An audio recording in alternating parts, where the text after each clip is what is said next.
Good evening, Eduardo. This is Aridif, that is Aridif, and this is it spelled. I know that you have many inquiries for this evening. You may begin when you are ready.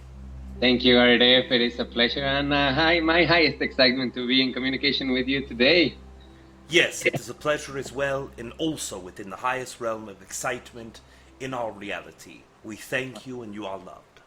Wonderful. Okay, I will begin with my questions. So my first question now is, how did the first human race in the universe come to be, and for what purpose? The first human form race in the universe, in this universe, in the history that we have, which is not the exact history of the universe, and let us express this in one moment. But the first human race that we are aware of came from an exploratory realm of existence. This is one that you would call the 12th matrix.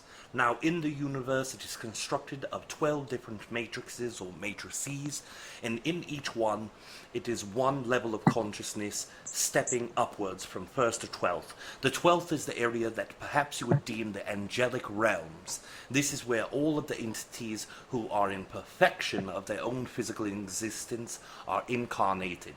This is not anything to do with harmonic levels. Each of the 7 densities of oversouls, planetary consciousness, down to the first density, are exactly the same in each matrix. But what is different of these entities is that they are perfection of incarnations and evolution of consciousness manifested and embodied in what you would perceive as angelic consciousness. Now, in the 12th matrices, this is where the first human form of creation began. What we know of the very first type of humanistic entity coming from that 12th matrice is that incarnation into the 12th matrices does not normally exist unless it is in a lower matrix first. Therefore, evolution of the universe in its entirety, per perfection of each specific level, dictates that it must be a growth within this. The entities occurred from there as quite a literal manifestation of the universal consciousness's desire to manifest all embodied entities into a reality in which one specific realm or layer could be examples for all. The first human incarnation came from this area of the 12 matrices. Now, some of you have heard of the legend of Tara. This represents an energy of an entire consciousness of what you would perceive galactic consciousness embodied into one physical star, and in that realm, 9 planetary consciousnesses.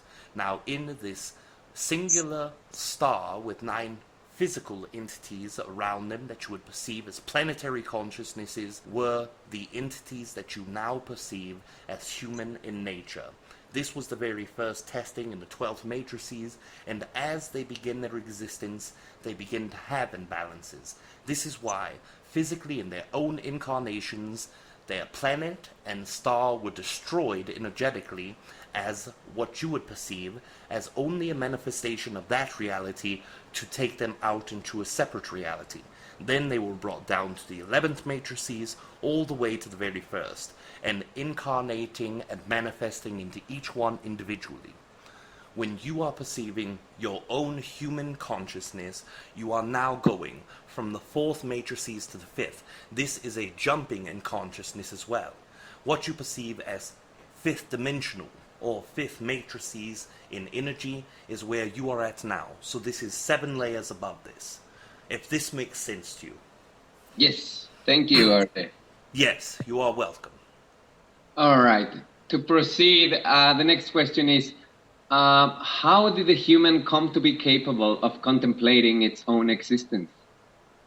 This happens during, for most part, a natural evolution of consciousness. For the human's portion, it was sped up drastically by having DNA manipulated. If you are speaking of the humans of Earth, correct? Yes. Yes, and this was brought about quite artificially, non-naturally, if you will. Now, when this DNA manipulation had taken place, it is known that the entities that were perceived as second density humans, or as you would perceive them, pre-human or monkey, if you will, when this type of human was incarnated, the knowledge was there that they exist. Second density entities knowledge that they are existing. But the mechanics of more conscious thought processes are occurring normally in the natural selection.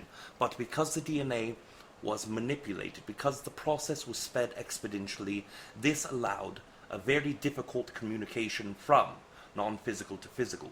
This is why humanity has a very difficult time navigating through the beginning of their conscious experience. It makes sense. Yes. All right. Next question. What is dark energy? And by dark energy, I mean what our scientists have described as what composes 95% of the universe, but they don't really have a good idea of what it is? Yes, this dark matter is not truly the essence in which they would explain this. What many humans do not understand is that gravity is one force that exists within your reality, but also the waves of energy. Just as when you throw a stone into a pond of water, you will see the rippling effect of waves. Perhaps your best example of this was Tesla. The energy and the entity who pursued electricity understood that energy comes in waves also.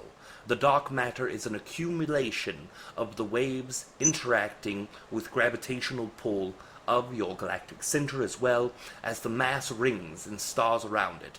As you see gravity, you see it as a flat surface in which all things fall into the central object, the one that is responsible for gravity, but this is not the way that gravity truly works either. What gravity is it is pulling all things towards it in an elliptical way as you see a planet going around a star, but the reason it is in one specific orbit is because the wave of energy that emanates from the central body, for example in your case, your central star, and each planet's orbit is one place in which the wave of energy is dipping. It is wave of energy combined with gravity that makes this happen. I see. So then that takes me to my next question. What is your understanding of gravity? What is gravity as a fluid? What gravity is the essence of consciousness being very strong and attracting. For instance, when you are aligned with yourself, you tend to gravitate more physical human entities towards your existence, the ones that resonate with you. This is similar in your physical manifestations of 8th density, 7th density entities. You see a physical body, such as a planet, and it pulls in moons, it pulls in rocks, it pulls in satellites. It is able to pull it in with its amount of consciousness. The consciousness itself is the attracting mechanism in the physical sense of what the non-physical sense in size and largeness of quantity of consciousness is available, and this is how it is transferred from the non-physical to physical. This is the same with your star. Your star's consciousness is the amalgamation and combination and sum of all singular planetary consciousnesses, and this is why it tends to pull energetically more towards planetary alignments and also what you perceive as asteroids, comets, and all things within your solar system collective consciousness. Nice. Makes perfect sense to me. All right. Yes. This also connects with another question. I heard Bashar, the Esistani being contact specialist, once speak of humanity will reach a point of understanding of what dark gravity is. And we, as far as I understand, we are aware of what gravity is, anti-gravity, but what is this dark gravity that Bashar speaks of? What we believe that he is speaking of is the true mechanics in the way that your perception of dark energy work and its true connection to gravitational pull, as well as you see the energetic flows in the ripples of the waves of energy. When you perceive dark matter, what you are perceiving is a culmination, as we have expressed, of gravity mixing with the waves of energy. What we believe that he is expressing is in dark gravity itself, that the gravity and dark matter combination will be known to you. All right. Okay, that makes perfect sense. Yes. Okay, so Since we're in the realm of oddities, my next question is, why are prime numbers so weird, I guess, to our terms? Perhaps we need a small amount of expansion upon this idea. We understand what you mean by the idea of weird, we understand what you mean by odd in any factor, but what way do you specifically see them to be odd? Prime numbers, as far as I understand them, they have a very strange property because the way they combine themselves, and I don't really know how to explain its oddity, its weirdness.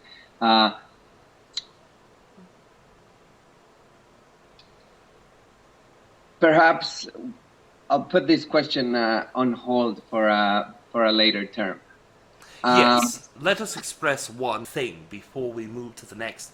When you are looking at these specific numbers, what we wish to express to you is that in the smallest form of physical matter that you are aware of, the protons and also quarks being smaller than protons or electrons, what you perceive is the smallest portion of an atomic structure. But what we can tell you is that literally it is much, much smaller than this. The smallest portion of an atom is what we have termed the building block alpha or BBA, and in the BBA structure it works in comparison or in unison with multiple other BBAs to manifest energy from non-physical to physical, and what types of energy will be dependent on one of two things: either the number of groups or the number of groups in which it travels, or the amounts of times that the energy in the transference of whatever energy it is crossing one another. For example, when you see an energy of 3 BBAs traveling together, this is a representation of a triangle in your perception, in your mind. This will bring across one energy, an energy linking the higher self to your lower fractalized consciousness, and this is the number 3. When you connect the idea of love, this is brought forward by 4 BBAs traveling with one another. Now this can either be perceived as a trapezoid, square, rectangle, or 4 separate energies intersecting at 4 points. All of these numbers have to deal with the shapes and the energy in which it connects. So perhaps by knowing this can give you a smaller insight upon the question that you desire. Yes. Yes. Okay, I understand the flow of what you just said. My next question is, what are some examples of your race's spiritual technologies, and how can we experience them? In our race, we do not have what you would perceive as standard technology. What we have is the pure ability to manifest anything within our desire. For instance, if we were to come to your planet physically, we would not need a ship. Our consciousness is at the highest level before re-entering the non-physical state. Therefore, by intent and energetic means alone, we are able to travel without a mechanism that you would perceive as technology. Okay. But what we can tell you is that in our earlier times in 5th density, we integrated our consciousness with technology and used this for many purposes. Spiritual in nature is dependent on your perception of what spirituality truly is. In our perception, all things within physical reality are spiritual because it is a portion of creator consciousness in the way that we interact with it, and this is how we would perceive a spiritual experience. Yeah. Yes, awesome. Yes. This connects my next question. From our density, what is the evolutionary progression of human technology after silicon technologies and crystal technologies? After you get into the crystal technology, the most highest probable pathway of your existence should be in compressed hydrogen and helium in order to create a substance which is very similar to the technology that Treb Bor Yit NE's race uses. They use a very high amount of compressed hydrogen, and this hydrogen becomes similar to a liquid metal, and this liquid metal would only be perceivable as liquid metal because of the properties within this. The electrons become non-resistant, and electricity may flow through it with zero loss of electricity. Then their race used this technology and integrated it with crystalline substances, which enhance the ability of both technologies. This connects with my next question so nicely. But is there a chance we can switch over to Trev so that I can ask the next question, since it's more in regards to what his technology works with? Yes, this is very possible. We will connect in one moment. Thank you. Yes.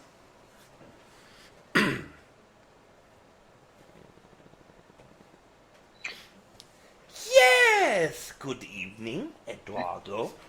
Hello, Trev. Such a pleasure to hear you and your exciting voice. Yes, and it is a pleasure to hear your exciting voice as well.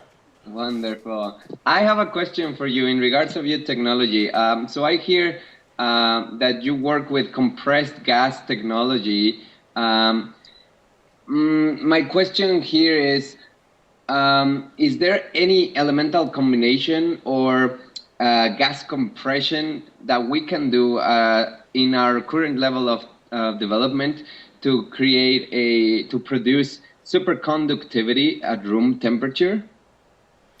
Within your own technology and the means that you have, this is not something that is possible at this time, but within the next 100 years, you will be able to explore this more thoroughly.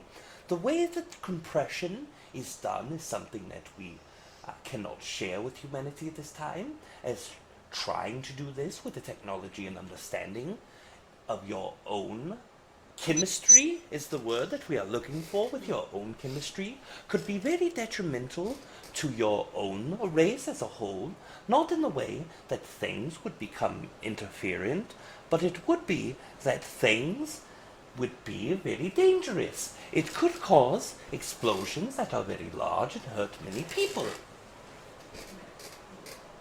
Okay, all right. Then I guess we shall wait then until we have the right level of technological development. Yes! What we are believing in our own race is that it is very important for a race to evolve upon its own natural path of technology, but what we wish to share with you is that there are already technologies that are in place from humans who have discovered this, that do allow them to use the crystal substances to mix them with sound and electromagnetic energy and produce very great results that can help many humans. There are people who are already aware of this and are becoming more knowledgeable in this state. So if yourself as a collective choose to place an excitement within mixing these three energies in combination, it is not dangerous nor is it harmful to play around with all three of these at once. So we suggest that you continue to play around until you find the combination that is most helpful to you. See, so is this also in the direction of interfacing crystal consciousness with our technology for a direct communication with it? Yes, this is very correct. Okay. I have another question for you. What are the energetic mechanics behind human flight or levitation, and what are conscious exercises effective in their development?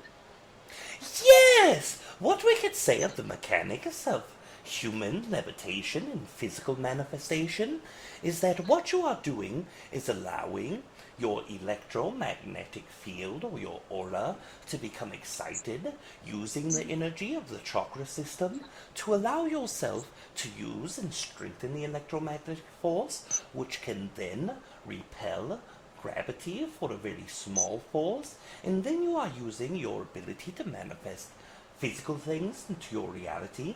Now that you are in the third or fourth density exchange, this is becoming more possible, and the longer that you integrate yourself into fourth density consciousness, the stronger that you will be able to make the electromagnetic field that surrounds you that will help you repel gravity more so, but also let us express that just in the thoughts and belief systems alone, to bend the rule of gravity, as you would perceive this, can be done very easily.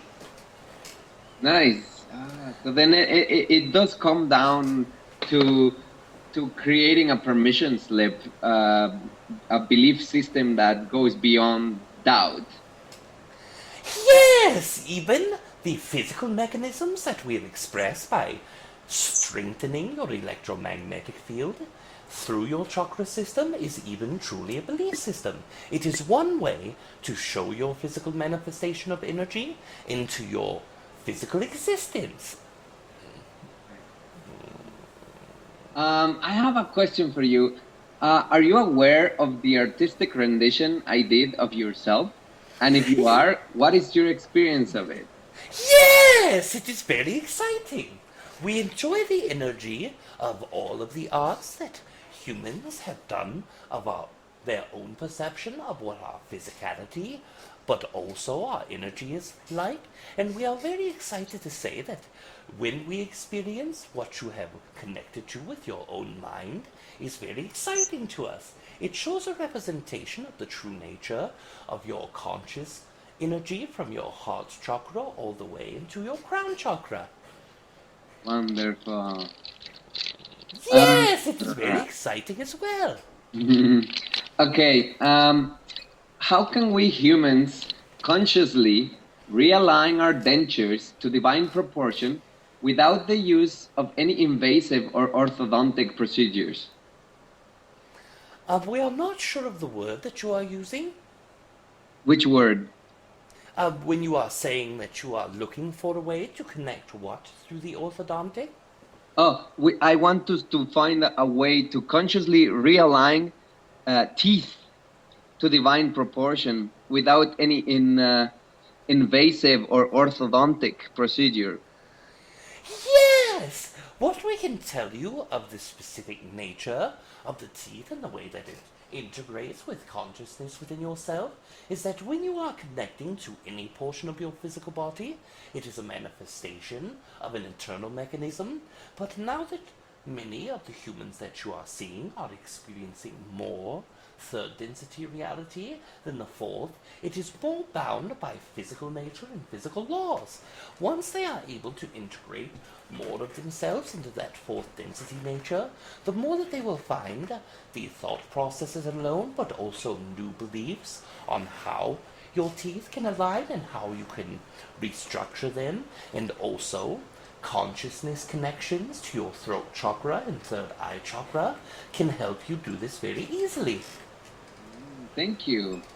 Yes, you are very welcome.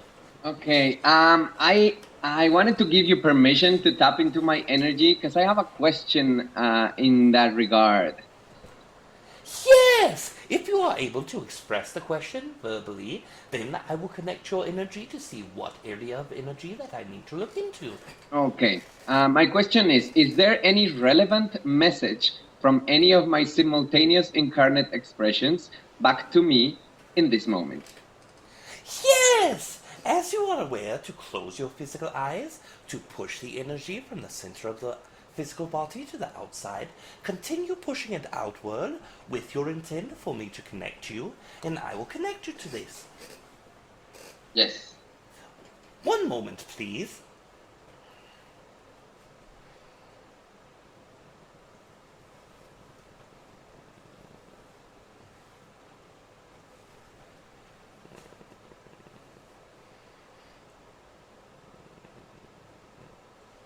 Yes! There are many entities that are perceived as your future or past incarnations that are connecting to you in this moment, but 3 of them are speaking more loudly than the others. The very strongest connection and the very most excited entity is one that expresses to you that in your perception of how life is supposed to be and how life is supposed to be experienced, not only with great love but great excitement, has helped them within their own incarnation, as this is perceived as a past incarnation of yours, that in their existence they were not sure how to live in their excitement, how to live within their own means of acting upon their excitements. So what you are doing in this existence is truly helping them. Another entity that you would perceive as a possible or probable future incarnation expresses to you that through its own excitements in finding more conscious relevance to its own existence and finding ways to reach out in communications to entities in other planetary consciousnesses more directly and more expansively, that while looking into this idea they found your own consciousness and were very excited and very happy to connect to it. The very third voice wishes to express to you, as perhaps not what you would see as a previous incarnation or future, but more so an entity who is very highly guidance-centered with you, one who is your guide, if you will. This entity expresses an idea that often there is a thought process that is within yourself that allows specific doubt of what you are doing in a moment, even though it is not a strong feeling at some points, that when you are feeling this energy, when you are connecting to this energy, to continuously remind yourself why you are literally here. That you are here because you are an experiencer who has been through many Earth incarnations, who have experienced much of what the Earth has to offer, and now it is your turn to share with the rest of the Earth collective consciousness what it is that excites you most greatly. So hold on to your understanding and knowing of your incarnation cycle, and this can help you very strongly. Yes. Thank you. Yes! You are very welcome. Okay, since you are tapped into my energy, I have another question in regards of my physical body. Just recently, some spots in my face stopped growing facial hair.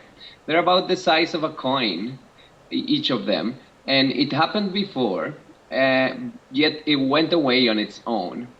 I want to know what's the psychospiritual connection to this temporary spot balding, and how can I best assist my healing of it?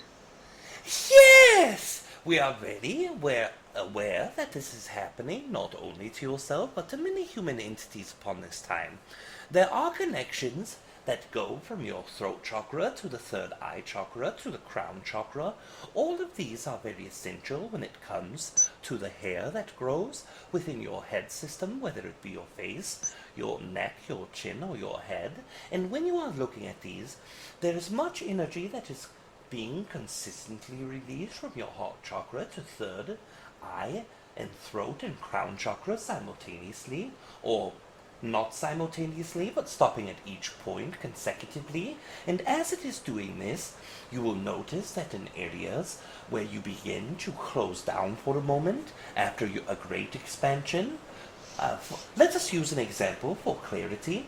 Let us say that you're very wide open, very excited, and very energetically connected, but when you are having a moment in which your voice from your heart to your mouth is closed down or begins to shut down, then any of the hair that is connected in the throat chakra area, which is from your sternum, the bottom of the Adam's apple, to the top of the throat area, can be highly affected. And when you connect to something that is within your third eye, the combination of wisdom and love, then when you connect to this idea or projections of consciousness, and you are excited and then shut your excitement down momentarily, for even if it is as low as a time period of 1 to 2 days, then any hair that grows from the forehead to the top of the chin can be not growing properly or even falling outward. And when you connect the energy from your third or your crown chakra within the top of the head, this has to do with the hair that is on top of your head. And it is the same principle with all three chakras, depending on where you are at. Some of it is not growing hair at all, but others is growing hair and having it fall outward. I see. So then, basically conscious focus of restoring balance to those spots will wiggle them out of imbalance? Yes, not only will it wiggle them out of imbalance, but it will also help energy from the physical nature, such as hair, flow back into a greater mode. But let us express one thing, that often entities become tired of shaving their faces or and cutting their hair, and when they have a desire or a subconscious cue that desires them not to have to maintenance certain areas, this can also affect this. Hey, thank you for that. Yes, you are very welcome. Okay, I have another question for you. What is the biological basis of consciousness? In what way do you mean by this? What is consciousness and how does it emerge from the human body? Yes, let us express that the physical human body is that only of a physical mechanism, and it depends on the entity when it injects consciousness into the physical body. Often there are a growing of the human physical body where a consciousness is not attached to it yet.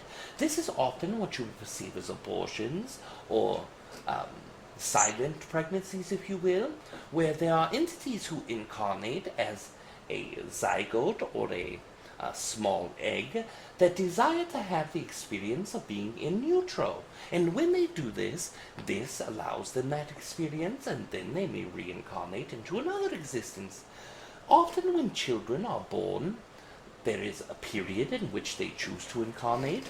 Majority of humans are incarnating between the 6th and 9th month.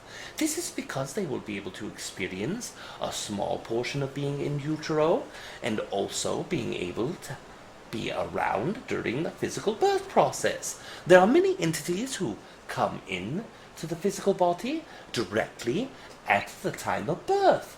And this is because they do not enjoy the perceived trauma that can happen to some entities during the birthing process. And when your consciousness connects to the physical body, the mechanism is intent of the non-physical entity or the fractalized consciousness that you are. And this is the perception of how physical entities become souls, or that souls integrate into physical entities.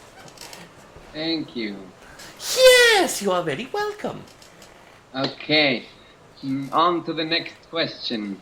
Where is it? Oh yes, what is the meaning of gold, and why does it seem to be such a valued resource from extraterrestrials like the Anunnaki to our global elite banking system? Yes, the reason that many entities in your own world perceive gold as a very valuable resource is because of the amount that you have upon your planet. It is not as abundant as it is in other areas. Gold is also a very difficult element for a reproduction within certain areas of the galaxy. There are certain areas of the galaxy in which gold is very abundant, where the interactions of stars that you would perceive as supernovas or novas in any sort begin to expel more of the gold view or more of the gold molecular structure. In this area, it is not as abundant as it is in some portions of the galaxy, but is more abundant than many other areas. When you perceive gold as a human perspective, this is what it is, but when you perceive why it is essential to many entities that you perceive as extraterrestrial, many entities who are making their third to fourth density exchange find that the conductivity level and the malleability of gold is very useful. They are using this in a lot of the technology as they begin to first integrate with what you would perceive to be crystalline technology or crystalline substances integrated with technology. And when they use this, gold is one of the essential concepts. What we wish to share with you about the Anunnaki themselves is that Although there were gold particles or much gold taken from your planet by this race, it was not the sole purpose of their race for being here. This is a myth that has been passed down from human to human as the entities who were able to perceive what it was to have a written language and were also recording it expressed. What they did not connect to is that many humans who did not have a written language at the time, who were being manipulated physically into a more intellectual human from their second density predecessors, did not have the ability to write or to share stories, but were mining more things than just gold. Gold was a small reason that the Anunnaki was here, but not the only reason. I see. Thank you for that, Trev. Yes, you are very welcome. Okay, on to the next question. Since everything in the universe is alive, from a galaxy to a planet, everything, what is a pulsar and what is its function? Yes! What a pulsar is, if you are looking at it from a non-physical entity, what a pulsar is directly is an entity who once was a star, who instead of manifesting themselves back from the star consciousness to first density, spread consciousness as the stars that, as you would perceive, explode back into space. What they desire to do is compound their consciousness in a more physical state. They realize that the physical mechanism of the universe creates a designed effect in which it must follow rules and must use certain dictation. So what they are doing is compressing their consciousness, and then when they are using their consciousness to manifest physically back into another version of themselves as an 8th density star consciousness, what it is doing is using the high electromagnetic pulse to reproduce energy going back into themselves. This is very much like entities that you would perceive as ancient reptilians who continuously connect to other entities to try to dominate them or overpower them. They are doing this as using a mechanism of going against a normal cycle, a cycle of consciousness that is used as a design to not have to leave the physical incarnation. This is done similarly by the 8th density consciousness, but it is not for the same reason. The entities that you perceive as ancient reptilians are only doing this because they are fearful of going back into one. But the 8th density entity consciousness that you perceive as a star is only doing this so that they may have an expanded version of what they are in a metamorphical state. That's beautiful. Yes, it is very exciting. Okay, I have another question, which could perhaps be the last one due to timing. Yes! To my understanding, our planet Earth at this moment is in a somewhat polarized state in regards to extraterrestrial contact with the human race. Aside from neutral extraterrestrial civilizations and benign extraterrestrial civilizations, there are negative extraterrestrial civilizations in touch with our government. My question here is, how many races are on the non-positive agenda side, and how many races are on the positive agenda side? Yes! When you are looking at the Earth Collective Consciousness, are you speaking of the entities that only directly interact with humanity on a physical level? Yes. Yes! What we can express to you that there are 12 races of entities that you perceive as negative, or perhaps as you would perceive as malevolent by nature. And when we are looking at the idea of entities that are more positive in nature, there are over 122 of these entities.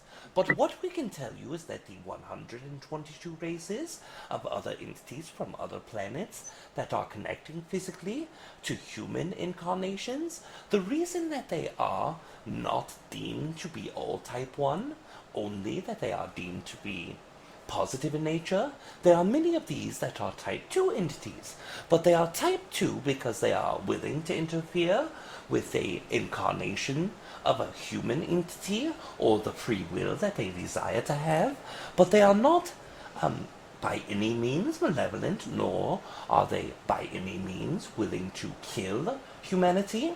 They in fact are quite opposite. They feel a very deep bond to humans. They feel that they should protect them. They feel as if they should bond with them and connect to them. And what they are doing by their own justification within their own mindset is protecting humans, even if it means that they must attack or try to hurt or try to deflect the will of a negative entity. When you perceive a true type 1 entity or entity that you would perceive as neutral by nature, these entities do not interfere with anything. This is where my own race is. When you see the specific entities that you perceive as type 1, the function of themselves is only to connect to entities if their desire leads them there, but not in a physical manner that would remove, let us say, certain attributes or aspects of free will, and only feed in the energy of the desired entity that is requesting the connection. For instance, my own race is that of a type 1 nature. Aridif's race is one of a type 1 nature, and because the host is wishing to connect to us, because his own heart shares a very high vibration of love and connection for the human race, because he wishes to help the human race, we are connecting to him so that he may use our energy in the way that he desires, without infringing upon the free will of him by telling him what he should or should not do with our energy. And in this way we are helping without truly stepping in and interfering. Wonderful, Trev. Yes, and very exciting as well. Great. Okay, how are we for timing? Yes, there is more time if you wish to ask more questions. We have approximately 7 to 12 minutes left. Oh, wonderful. Could you hook me up with Aridif? Yes, one moment please, and we will connect to him. Thank you, Trev. I wish to express you, for my own purposes, that I am very excited to have connected to you this evening, and this will be the last time that we speak in this evening, so I wish to express to you that with all things that we have shared, by this evening we will leave you in love and in light, and we will speak again one time very soon. Thank you, Trev. My unconditional love to you. Yes, and we love you as well. Good night. Good night.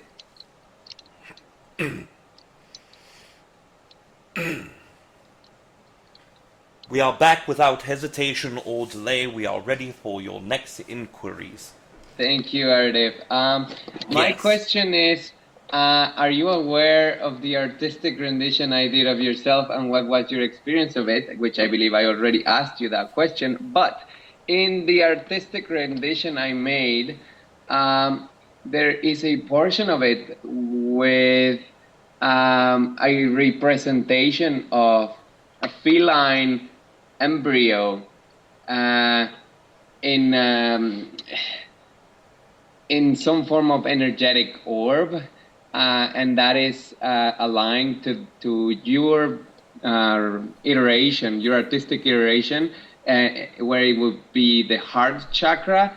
I designed this piece merely out of intuition. So is there any information you can give me in that regard? Yes, first of all, we wish to express that we have perceived your artistic connection to our own race, to my own liking or personal liking directly, and what I can say of this is it is very enjoyed. You are very loved and it is perfect as it is. Let us express also that in the specific area of consciousness that you are speaking of, the heart chakra, we have perceived the feline embryo that you're connected there, and your intuition has served you very correctly. What we can tell you about our own heart chakra when it relates to feline connection is that in our fifth density version, after we had mastered our own heart chakra, we connected to a race that was of a third density nature. As they begin to grow into a fourth density, they begin to connect to the idea of aligning their own DNA with a feline race of a second density nature. We had talked to them and expressed to them what the possible implications of this transformation could be. We understood that as our connection with this race was very strong, because of their localized positioning to our own star consciousness, because of their own connection to our race, energetically, we expressed to them all of the implications of changing the entirety of their DNA of their race. They took this to heart, but decided to continue with their virtual hybridized program. Now, as their race began to go more towards the identity of a hybridized version of the feline entities with the humanoid entities, they became into a separate race completely. This branch-off race of the previous race began to go in a way of type 2 energy. The feline entities in which they connected with brought along their own DNA traits and own DNA attributes, if you will, and as their connection began with this feline race, they begin to sprout out into a type 2 race and then begin to embrace into malevolence. What this represents to you, what we in our energy shared with you in that moment is that although this race began to embrace their dark side, our unconditional love and heart was always with them. They are truly relatives of our own race, and we will always carry our love and deepest admiration for their existence. Wow, that was beautiful, Aridif. Thank you for sharing that with me. Yes, and thank you as well. You are loved. Okay, well, I guess the last question here will be, I had an experience in the Amazon jungle in 2012 where after my third or fourth ayahuasca ceremony, I felt compelled to go outside, and I believe I had some form of UFO extraterrestrial encounter, which was very exciting. And at the end of that night, as I went to sleep in the dream plane or not, I had a very, very lucid experience with a family of extraterrestrials that invited me to their ship, and I interacted with them for a short period of time until I got dismissed, and then I ended up back in my hut in the jungle. I want to know if that experience was a legitimate experience, or if it was part of my consciousness working in the template level reality. Yes, let us assure you that this was a real experience, but the level of realness that you have will always be dictated by your perception. What we mean is, if you mean that this happened to your third to fourth density physical body, no. It happened to your fourth density consciousness, but the fourth density consciousness is connected to your physical body. Yes. In that experience, your level of vibration was taken to a much higher degree. In that higher degree of vibration, you were connected to this race on the fourth density level and template. This is where your experience came. It is just as real as if it was in your third to fourth density body at this time. Yes. And who were these beings? Like I can recall a father, a son, a mother, and a daughter. Who were these beings, and what race are they from? Yes, we are looking at your energy. We do not perceive this very deeply. We notice that the experience occurred where your physical shift happened and your consciousness shift was much higher, but we are not perceiving the energy of these entities as it was a very personal experience. Yes. Their energy was only connected to yours and not for an external source to see. Okay, well, thank you so much, Aridif. this concludes basically my session of inquiries. I want to express deep gratitude to you, to Rob, to Kalina, to Trev for your connection to me at this moment. Yes, and what we wish to express also is our deepest gratitude and love for your connection also. I know that Rob and Kalina both are very deeply connected with you, as is Treb Bor Yit NE. I am very grateful for having spoke to you once again, and for this evening we bid you adieu. My unconditional love to you, Aridif. Yes, you are also loved. Good evening. Good evening.